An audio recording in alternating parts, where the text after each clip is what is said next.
Assalamualaikum warahmatullahi wabarakatuh. Perkenalkan, nama saya Narendra Adi Alfariski dengan NIM 245416116PN19194. Di sini saya akan mempresentasikan sedikit materi tentang instrumen observasi bawah air dengan ROV atau Remotely Operated Vehicle. Langsung saja kita ke pendahuluan. Observasi bawah air penting untuk penelitian biota laut, eksplorasi sumber daya, dan pemantauan lingkungan. Kendalanya yaitu keterbatasan penyelam atau kedalaman, waktu, maupun resiko kesehatan. Solusinya yaitu menggunakan ROV atau Remotely Operated Vehicle. ROV sendiri yaitu kendaraan bawah air yang dikendalikan dari permukaan menggunakan kabel atau umbilical. Selanjutnya, apa itu ROV? ROV sendiri yaitu kendaraan bawah air tanpa awak atau Unmanned Underwater Vehicle, dikendalikan langsung oleh operator di permukaan, terhubung dengan kabel umbilical untuk daya, komunikasi, dan transmisi data, dilengkapi dengan kamera, sensor, lampu, dan alat khusus sesuai kebutuhan observasi. Selanjutnya, komponen utama ROV. Komponen utama ROV itu ada yang pertama frame dan thruster, yaitu kerangka dan motor pendorong untuk bergerak. Yang kedua, kamera dan lampu untuk dokumentasi visual. Yang ketiga yaitu sensor untuk mengetahui kedalaman, suhu, salinitas, arus, maupun sonar.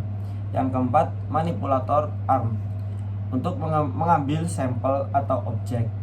Yang kelima, umbilical cable, yaitu menyalurkan listrik dan data. Yang keenam, yang terakhir, control unit atau komputer operator di permukaan. Selanjutnya kita ke jenis-jenis ROV. Jenis-jenis ROV ada yang pertama observation class ROV, yaitu kecil untuk inspeksi dan pemantauan. Yang kedua work class ROV, yang ukurannya besar, dilengkapi manipulator untuk pekerjaan berat, misalnya industri minyak dan gas. Yang ketiga micro atau mini ROV, yaitu berbentuk portable, cocok untuk riset, perikanan, dan pendidikan. Selanjutnya instrumen ROV untuk observasi. Yang pertama kamera video HD atau 4K untuk dokumentasi visual, sonar imaging, pemetaan bawah laut dengan gelombang suara, CTD sensor atau conductivity, temperature, depth, itu untuk mengukur salinitas, suhu, dan juga kedalaman. Yang keempat DO sensor atau kadar oksigen terlarut, current meter, kecepatan arus, manipulator arm pengambilan sampel biota atau air. Yang selanjutnya kelebihan dari ROV. Kelebihan dari ROV sendiri yang pertama aman, jadi tanpa resiko bagi penyelam, jadi tidak membutuhkan penyelam atau nyawa manusia. Yang kedua, bisa bekerja pada kedalaman ekstrim, bisa lebih dari 1000 meter.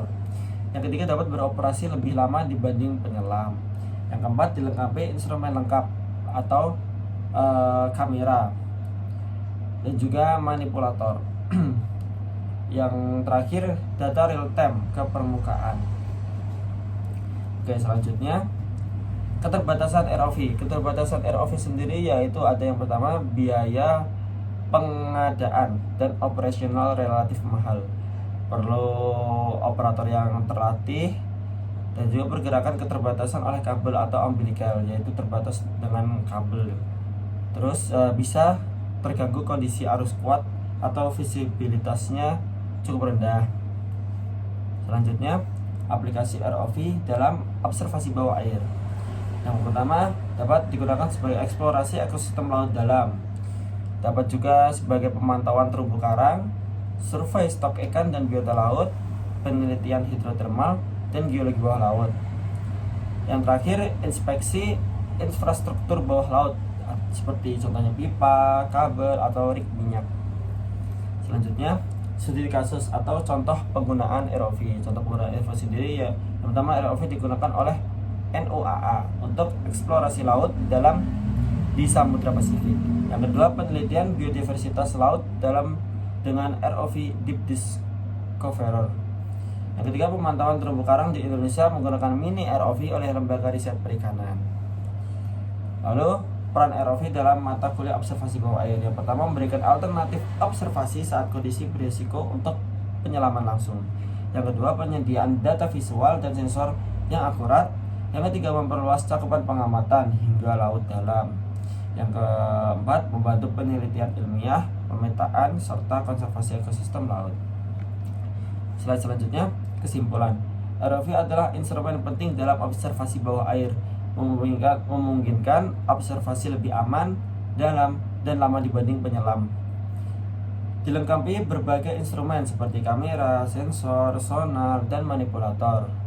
Meskipun memiliki keterbatasan, ROV menjadi teknologi kunci untuk penelitian dan eksplorasi laut modern. Oke, sekian yang dapat saya sampaikan. Billahi taufiq wal hidayah. Wassalamualaikum warahmatullahi wabarakatuh.